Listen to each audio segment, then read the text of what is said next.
You win a natty and everyone wants a piece of the program. Even the NFL, the Raiders are hiring Chip Kelly as their offensive coordinator.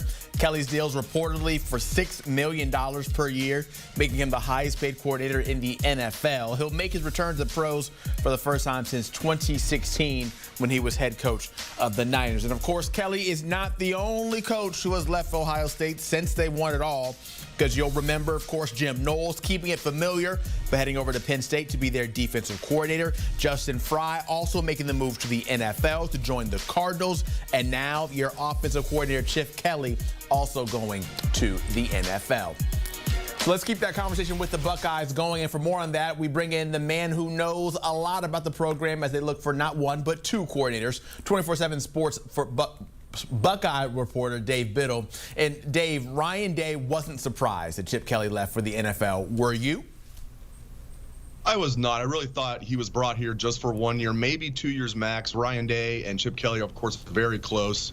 You know, Chip Kelly was Ryan Day's mentor until Ryan Day was then Chip Kelly's boss, which was an interesting dynamic. And, you know, I think he knew they're very tight. And he knew, Ryan Day knew that Chip Kelly wanted to be an NFL offensive coordinator. He interviewed for the Seahawks job last year. He didn't get it. He was one of the finalists. And that allowed him to be open when Ryan Day wanted to bring him to Ohio State. So I think Ryan Day knew this. I was not very surprised that Chip Kelly took the job, especially when I found out he was being paid the highest amount of any coordinator in the NFL. So Chip Kelly accomplished what he was brought to Columbus to do, and I don't think Ryan Day was taken off guard at all. Yeah, you win the national championship. It's kind of hard then after that to be like, okay, yeah, I'm mad that you're leaving. You did what you wanted to do, like you said. Let's look now at potential candidates, and I feel like there's two names that make a whole lot of sense that pop up first. Kevin Wilson, of course, would seem like he would be a perfect fit. Do you think that maybe they bring him back for a round two with the Buckeyes, or maybe you give the job and promote Brian Hartline? What are your thoughts on this?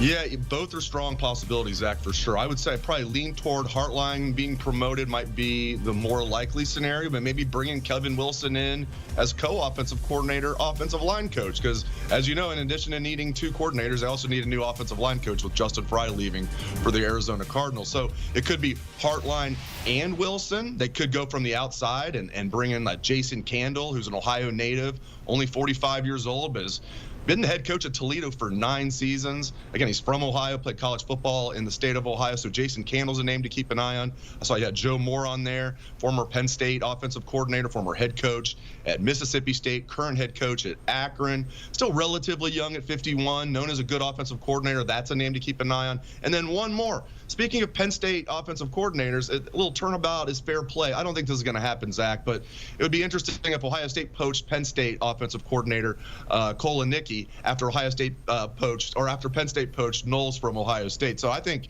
Andy Kolonicki does a really good job his 1 year at Penn State. Furthermore, he had 3 years at Kansas as offensive coordinator, did really good there. And then when he left, their offense dropped off. So those are some names I'm hearing. There's some long shot candidates as well, but Hartline, Wilson, Kolonicki, Candle, Moorhead, those are some of the top names on the list. Just from an outside looking in perspective, I like the idea of saying, hey, Penn State, you took our guy, we're going to take yours now as well, just to make things a little bit more fun and interesting. But I'm curious where you land here, because in today's landscape of players seemingly being poached from one program to go play for another in the NIL landscape, maybe Ohio State fans a little bit worried when you see Jeremiah Smith put out the tweet of no with the heartbroken emoji after it was announced that Chip Kelly was going to be heading to the NFL. How important is this hire to maybe, one, keep Smith happy, but to keep his development going so that he can continue to play the way that he did play freshman year and be everything the Buckeyes need?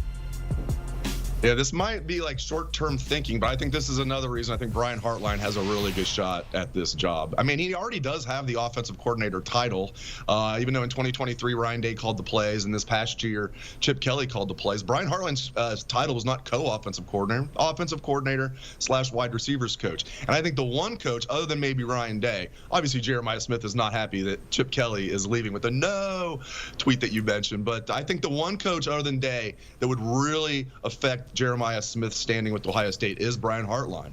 He was his main recruiter. They have a very tight relationship. I think Hartline is the best at what he does as far as recruiting wide receivers and developing them. Now, it's easy to develop wide receivers when you're bringing in guys like Jeremiah Smith, but there's been some 3-star receivers that he's really coached up as well. So I think that's another reason, Zach, I think Brian Hartline has, if I was putting the betting odds on it, I would put him as the odds-on favorite, but not a runaway favorite. But I think the fact that they want to keep Jeremiah Smith happy, I think that's going to help Brian Hartline's case here. Yeah, keep the key pieces of that team continued with the way that they're feeling and have them be happy. Certainly always very important. Let's look on defense because, of course, Buckeyes still need to find a defensive coordinator. Where do things stand right now as they try to find a replacement for Jim Knowles? Yeah, another one where they might promote from within. Ohio State fans are like, what? Promote from within? I mean, Ryan Day is a fan of promoting from within because he got promoted from within. Now, I say that a little in jest, but, it's interesting. He's done a really good job with his coordinator hirings outside of when he brought in Kerry Combs. He hired Jeff Hafley his first year in 2019. Hafley was one and done, was hired as Boston College head coach. Then he brought in Kerry Combs. That's the one time he's really swung and missed. Jim Knowles was an excellent hire. No previous relationship. What I think is going to happen is I think they're going to have co-coordinators. They're going to promote Matt Guerrieri, who's currently the safeties coach, and the cornerbacks coach / co-defensive coordinator, Tim Walton. I think they're going to make them co-coordinators, and they're going to bring in someone from the outside to help with the D-line and maybe transition to a replacement for Larry Johnson, in a year or two. Now, I wouldn't be, if you're an Ohio State fan and they bring in someone like Jim Leonard, I don't know if Jim Leonard would be interested.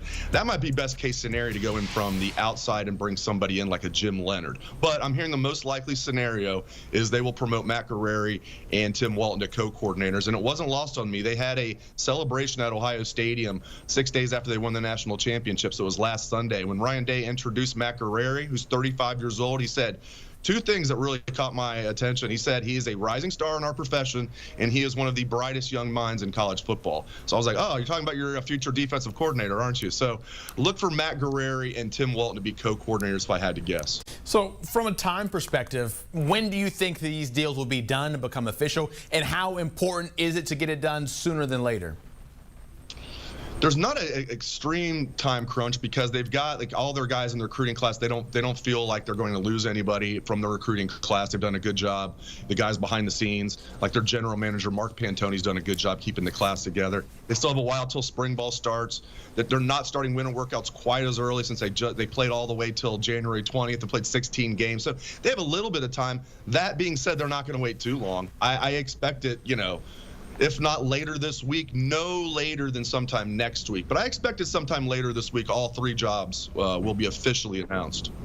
We will look forward to how the Buckeyes finish out the rest of this coaching staff, if they keep it all in-house, and what they do as they try to run it back again next year. Dave Biddle always tapped in. We appreciate the time, and we talk about next year and the odds to win it all. Despite the changes of the coaches, it is still Ohio State who is the favorite, 6-1, the betting odds, followed up by Texas and Oregon, who both sit at plus 650. Penn State and their new defensive coordinator, where they have 8-1 odds. Notre Dame 12-1 after playing in that natty. For next season, never too early to start talking about the future.